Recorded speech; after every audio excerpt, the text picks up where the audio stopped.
How to find team settings on WhatsApp. Hello guys, in today's video I'm gonna show you how to find team settings on WhatsApp. First thing, go to WhatsApp and here you will find these 3 points in the top corner. Click on it and then just click this one, settings, and click chats, and here you will find this one, team. Just click on it and here you can make your WhatsApp light mode or dark mode just by this one here, and that's it. You can make it for system default, and that's it for today's video.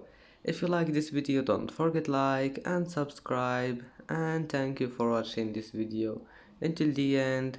And now see you in the next video.